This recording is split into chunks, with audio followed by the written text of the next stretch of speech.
My name is Phoebe, and I'm going to talk about a movie called Toy Story. It's a movie by Disney Pixar, which is about a magical world of toys. It focuses on two main characters named Woody and Buzz. So, first of all, there's Woody. He's a cowboy toy, and he's the boy Andy's favorite toy. But one day, this changes when Andy gets a new toy, which is Buzz.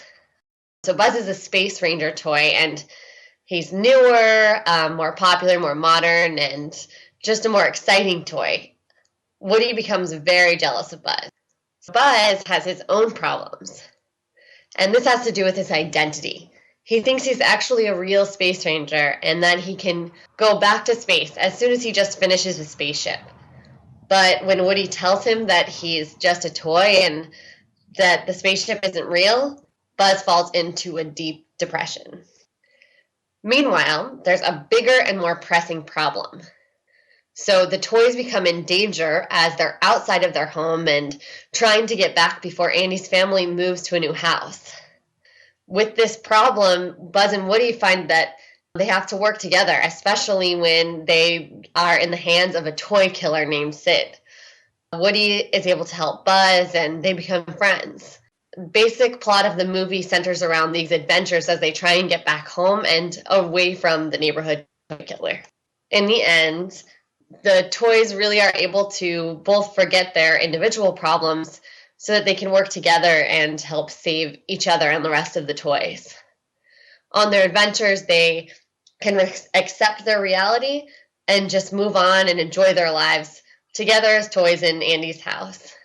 Woody learns that he can be friends with Buzz and they can both be Andy's favorite toys, and Buzz learns that it's okay to just be a toy. This movie is great because it's actually really relatable. So even though the situations are unrealistic, the problems they face are kind of common, especially when you think about that everyone has to accept who they are and accept themselves just like Buzz had to.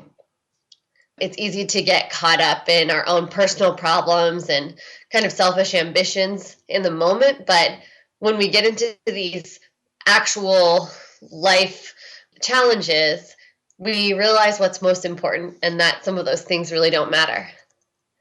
Another interesting aspect to the movie is that when there's no people around, the toys come to life. This reminds me of how there's so many little worlds that exist around us that we don't really think about.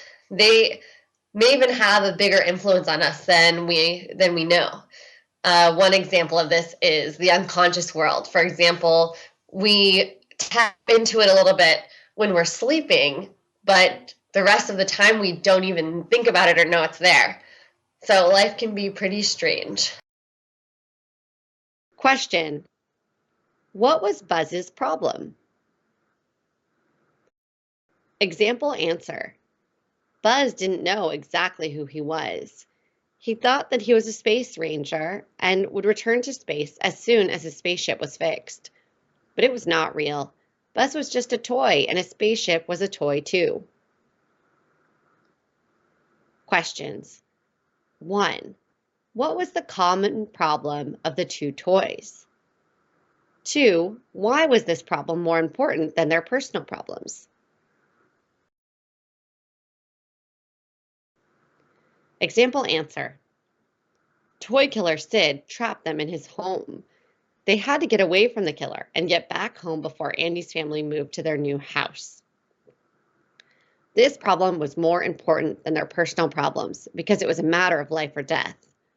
Second, it was their immediate issue. They didn't have time to think about other things. Question: explain what this movie has in common with real life.